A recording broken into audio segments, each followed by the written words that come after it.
Salut les printers, aujourd'hui on se retrouve dans les locaux de Protect 3D et aujourd'hui on va parler d'une nouvelle forme d'impression, la lithographie. La lithographie a été inventée par Alois Senefelder, désolé pour la prononciation. C'est une technique d'impression qui permet la création ou la reproduction de multiples exemplaires au crayon ou à l'encre. La lithographie 3D quant à elle se rapproche beaucoup plus de la lithogravure, qui était utilisée à l'Antiquité par les Égyptiens. Elle est sur le même principe de faire ressortir les couleurs plus claires en fonction de l'épaisseur des couches. Aujourd'hui la lithogravure a pratiquement disparu, on la retrouve essentiellement dans les décorations funéraires.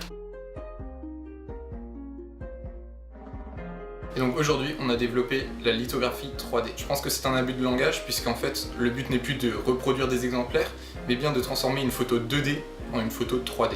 Le principe est très simple, c'est de réimprimer grâce à une imprimante 3D une photo que vous avez prise avec votre appareil photo en vacances avec vos amis.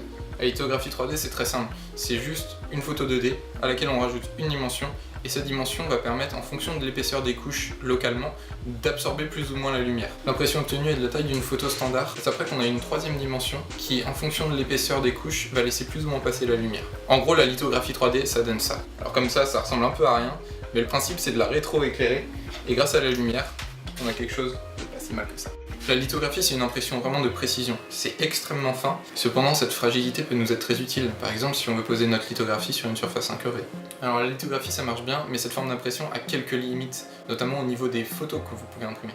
Alors comme on l'a vu précédemment, le principe de la lithographie c'est de laisser passer plus ou moins la lumière en fonction des épaisseurs des couches. Il est donc nécessaire que quand vous prenez votre photo en 2D sur votre téléphone, l'image soit contrastée. Deuxièmement, pour l'instant, une imprimante 3D n'est pas capable d'imprimer dans des couleurs illimitées. Il va donc falloir choisir une couleur plus claire, voire transparente. Et pour ça, la meilleure, c'est le naturel.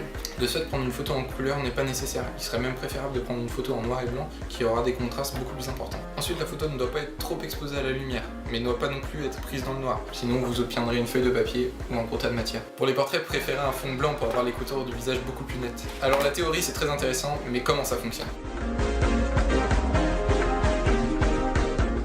Alors première étape, comment faire pour trouver une photo en noir et blanc? Tout simplement, son smartphone. Aujourd'hui, tous les smartphones récents vous proposent un filtre noir. Et vu la qualité des objectifs sur les téléphones de nos jours, cette option reste la meilleure. Encore plus évident, votre appareil photo qui pourra vous fournir des photos de qualité et que vous pourrez retoucher par la suite sur les logiciels de base installés sur vos ordinateurs. Une fois que vous avez procuré votre photo en format JPEG ou PNG, il ne reste plus qu'à la transformer en format STL. Pour cela, il existe plusieurs logiciels, payants ou non. Pour ma part, j'utilise Lithophane, un logiciel gratuit, facilement téléchargeable sur internet. On se retrouve sur l'ordinateur pour suivre la démarche. À l'ouverture du logiciel, la langue par défaut sera le portugais. Pour Master, on peut passer en anglais. Bon, maintenant qu'on y voit plus clair, on peut importer la photo choisie dans notre logiciel. Alors dans ce logiciel, on a plusieurs options. Premièrement, vous pouvez passer d'une définition de 500 à 1000 pixels, peut-être pour augmenter la qualité du fichier STL. Deuxièmement, le curseur contraste sera le plus intéressant. Il vous permettra soit de lisser l'image, soit de faire paraître les blancs encore plus blancs et les noirs plus foncés. Le curseur brightness, autrement dit la luminosité, parle de lui-même. Il augmentera ou baissera la luminosité de la photo que vous avez choisie. Le curseur gamma est moins intéressant dans notre cas puisqu'il fait effet sur les photos couleurs. Enfin, le dernier paramètre permet de passer la photo en noir et blanc de façon très grossière. C'est une définition très